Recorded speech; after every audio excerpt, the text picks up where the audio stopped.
इडली डोसा भूल जाएंगे जब बिना फ्राई किए मूंग दाल का ये नाश्ता बनाएंगे। तो welcome to back my channel magic kitchen में आप सबका स्वागत है। आज हम मूंग दाल और चावल से बहुत ही टेस्टी नाश्ता बनाएंगे, वो भी बिना तेल के। रोज़ रोज़ ऑयली खाना खा के या फिर ऑयली नाश्ता करके बोर हो गए हैं तो आज बनाइए बिना फ्राई किए बिना तेल के इडली का मतलब कि मूंग दाल का ये नाश्ता। तो यहाँ पे हमने जो चावल और मूंग दाल है उसको हमने शाम को ही भिगो दिया था ओवरनाइट के लिए। आप भी इसे 10 से 15 घंटे आराम से भिगोकर बनाइएगा, ये बहुत ही जल्दी बनके तैयार हो जाता है। और यहाँ पे अब हम 2 से 3 पानी अच्छे से धो लेंगे और यहाँ पे लेंगे एक मिक्सी जार में डाल देंगे चावल और मूंग दाल को। और यहाँ पे हमने 4 से 5 कली लहसुन लिया है, एक हरी मिर्च लिया है। तीखे की क्वांटिटी आप कम ज़्यादा रख सकते हैं जितना तीखा आप खाते हो। और यहाँ डाल देंगे साबुत जीरा 1 चम्मच। साबुत जीरा का जो फ्लेवर है वो बहुत ही अच्छा आता है और इससे बहुत ही टेस्ट बढ़ जाता है। और यहाँ पे थोड़ा सा पानी डाल करके इसका हम पेस्ट बना लेंगे। तो ये देखिए कितने अच्छे से पिस गया है और इसे अब हम दूसरे बर्तन में निकाल लेंगे। तो यहाँ पे पानी हमें बिल्कुल नहीं यूज करना है। हमने जितने चावल को बस जितना हमने पीसने के टाइम पे डाला था बस हमें उतना ही यहाँ पे डालना है। ज़्यादा पानी डालेंगे तो जो हमारा नाश्ता है वो अच्छे से नहीं बनेगा। तो सबसे पहले यहाँ पे हम सभी को जितना हमारा मतलब कि चावल और मूंग दाल था उसको पीस लेंगे और पीसने के बाद एक बाउल में निकाल लेंगे।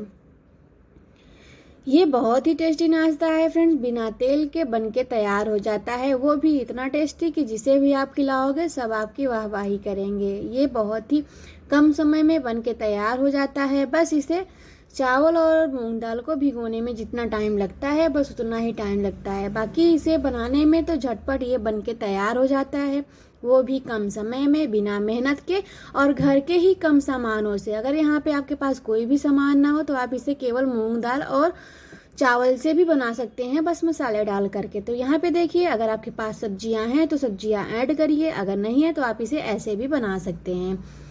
तो यहाँ पे हमने अच्छे से सभी को फेंट लिया है और यहाँ पे अब हम डाल देंगे बारीक कटा हुआ शिमला मिर्च और यहाँ पे डाल देंगे हम बारीक घिसा हुआ गाजर। हमने यहाँ पे गाजर को अच्छे से कद्दूकस कर लिया था और यहाँ पे डाल देंगे प्याज। तो सब्जियों की क्वांटिटी आप कम ज़्यादा रख सकते हैं या फिर और भी सब्जियाँ ऐड कर सकते हैं आप, या फिर इसमें से जो भी ना हो तो आप इसे केवल प्याज से भी बना सकते हैं। और यहाँ पे अब हम डाल देंगे टमाटर। तो टमाटर हमने यहाँ पे एक ही डाला है, आप क्वांटिटी कम ज़्यादा रख सकते हैं। और यहाँ पे अब हम डाल देंगे कुछ बेसिक से मसाले जिससे कि नाश्ता हमारा और टेस्टी बने और बहुत ही कम समय में ये बनके तैयार हो जाता है। तो सबसे पहले यहाँ पे हम स्वादानुसार नमक डालेंगे क्योंकि नमक के बिना तो सारी टेस्ट अधूरी है। तो यहाँ पे हमने नमक डाल दिया है और डाल देंगे मसाले। तो हमने यहाँ पे धनिया पाउडर, जीरा पाउडर, गरम मसाले, हल्दी पाउडर और बहुत सारे मसाले जो होते हैं वो सब डाल दिए हैं। तो यहाँ पे हमने हल्दी की क्वांटिटी आप कम ही रखिएगा क्योंकि हल्दी बहुत ज़्यादा नहीं डालना है। तो यहाँ पे हमने अब गरम मसाले भी डाल दिए हैं। आप यहाँ पे और भी मसाले ऐड कर सकते हैं या फिर सब्जियाँ भी ऐड कर सकते हैं। और यहाँ पे हमने डाल दिया है लाल मिर्च पाउडर और यहाँ पे डाल देंगे चिली फ्लेक्स। अगर चिली फ्लेक्स आप नहीं खाते हैं तो स्किप भी कर सकते हैं क्योंकि हमने पहले भी चावल और मूंग दाल के साथ मिर्ची को पीसा हुआ था। तो अगर आप चिली फ्लेक्स नहीं डालना चाहें तो मत डालिएगा। और इसे अब हम अच्छे से मिला देंगे। ये इतना टेस्टी नाश्ता है फ्रेंड्स कि अब हम आपको क्या बताएं, जब आप एक बार इस तरीके से बनाएंगे तभी आपको पता चलेगा कि हाँ ये कितना टेस्टी था। और ये बिना तेल के बनके तैयार हो जाता है। यहाँ पे आप बिना तेल के भी बना सकते हैं या फिर आप तेल में फ्राई करके भी बना सकते हैं। तो इसे हम आपको लास्ट में दिखाएंगे। तो सबसे पहले इसे हम अच्छे से मिला देंगे ताकि जो हमने मसाले और सब्जियां डाली हुई हैं वो अच्छे से मिल जाए, नहीं तो पता चला कहीं पे मसाले हैं कहीं पे नमक ही ना है तो जो हम नाश्ता बनाएंगे वो टेस्टी नहीं बनेगा और अच्छा भी फिर नहीं बनेगा। तो इसे हम बराबर से अच्छे से मिला लेंगे। इसे आप बच्चों के टिफ़िन में भी दे सकते हैं या फिर जो लगी हो छोटी मोटी भूख तो उसमें भी बना के खा सकते हैं, या फिर आप इसे सफ़र में भी ले जा सकते हैं, या फिर आप जो जो लोग ऑयली खाना नहीं पसंद करते हैं या फिर ऑयल नहीं खाते हैं तो उनके लिए ये नाश्ता परफेक्ट है। जब आप इन्हें बना के देंगे तो वो बहुत ही खुश हो जाएंगे कि बिना तेल का ये नाश्ता उनको बहुत ही पसंद आएगा। तो इस तरीके से देखिए यहाँ पे हमने अच्छे से मिला लिया है और अब मिलाने के बाद यहाँ पे हम डाल देंगे सोडा, जो मीठा वाला सोडा होता है खाने वाला, तो हमने यहाँ पे डाल दिया है। तो हमें सोडे की कम ही रखना है।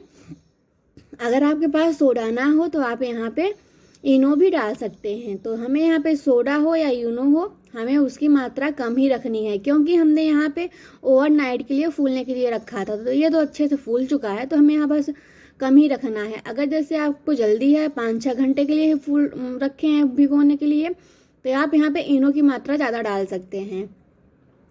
तो इसे भी हम अच्छे से फेंट के मिला लेंगे ताकि जो हमने सोडा डाला है वो भी अच्छे से मिल जाए। और मिलाने के बाद यहाँ पे हम इसको ढक करके 5 मिनट के लिए रख देंगे ताकि ये अच्छे से फ्लफिंग हो जाए।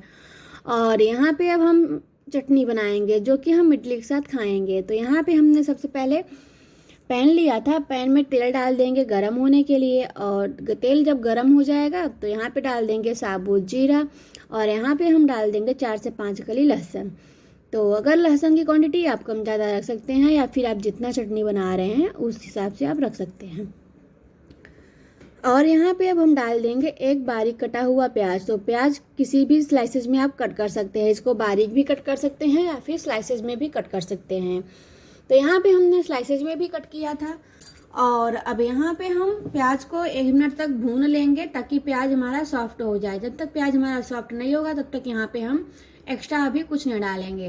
तो 1 से 2 मिनट तक धीमी आंच पे भूनने के बाद प्याज जब हमारी सॉफ्ट हो जाएगी तो यहाँ पे हम डाल देंगे चना, जो चना दाल होती है। तो यहाँ पे हमने 1 चम्मच ही डाला है, 1 चम्मच से ज़्यादा हमें यहाँ पे नहीं डालना है फ्रेंड्स, नहीं तो जो हम चटनी बना रहे हैं उसमें चना ही ज़रा समझ में आएगा। तो यहाँ पे चटनी का फ्लेवर नहीं रह जाएगा, बस ये लगेगा बस चना ही दाल है। तो इसलिए हमें यहाँ पे चना की दाल की क्वांटिटी कम ही रखनी है। और यहाँ पे अब हम डाल देंगे सूखी लाल मिर्च 2।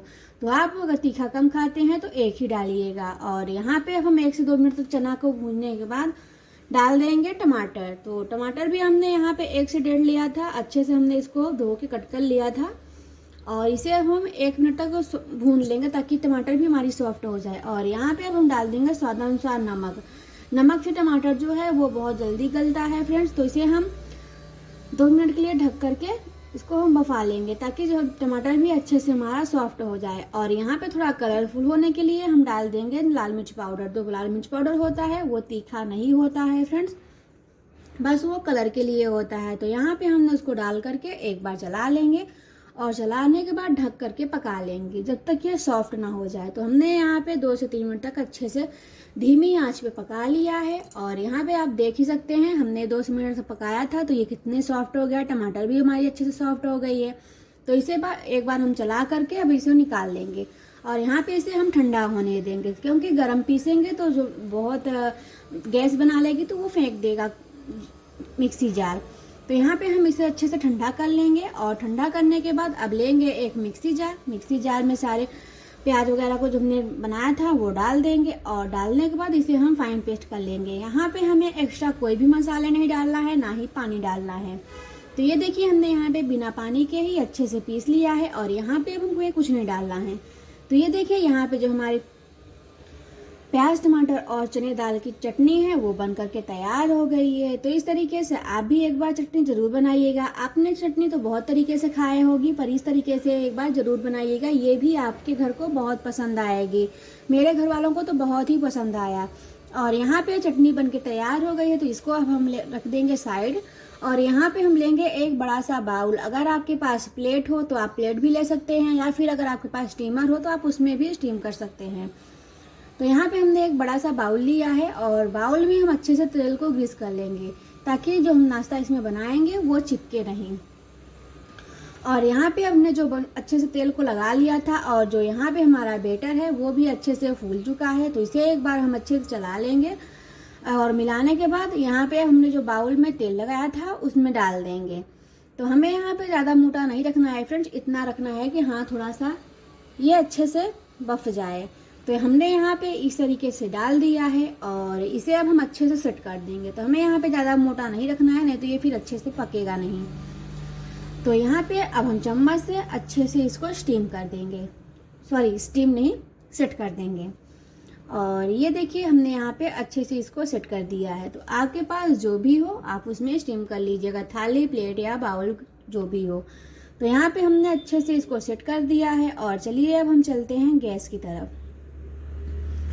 तो हमने तो वैसे तो गैस में पानी पहले से ही रख दिया था गर्म होने के लिए, और गैस पानी भी हमारा अच्छे से गर्म हो चुका है। तो अब इसे हम उसमें डाल देंगे। अगर आपके पास स्टीमर हो तो आप स्टीमर में भी स्टीम कर लेंगे, तो वो तो बहुत ही अच्छी बात रहेगी।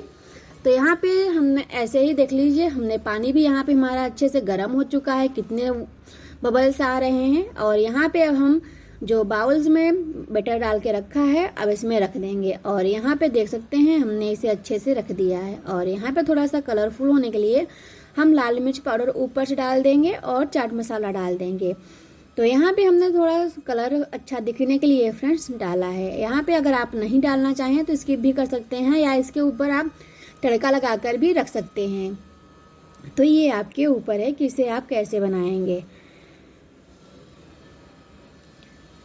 क्या आपने कभी इस तरीके से ये नाश्ता बनाया है फ्रेंड्स? अगर बनाया है तो कमेंट में ज़रूर बताइएगा। ये बहुत ही जल्दी बन के तैयार हो जाता है, वो भी बिना कम समय में, बिना मेहनत के। इसे बनाने के बाद तो आप इडली डोसा भूल जाएंगे। तो ये देखिए यहाँ पे हमने लाल मिर्च पाउडर डाल दिया है और थोड़ा सा डाल देंगे यहाँ पे चाट मसाला। तो यहाँ पे चाट मसाला डालने के बाद अब इसको हम ढक कर के धीमी आंच पे पका लेंगे।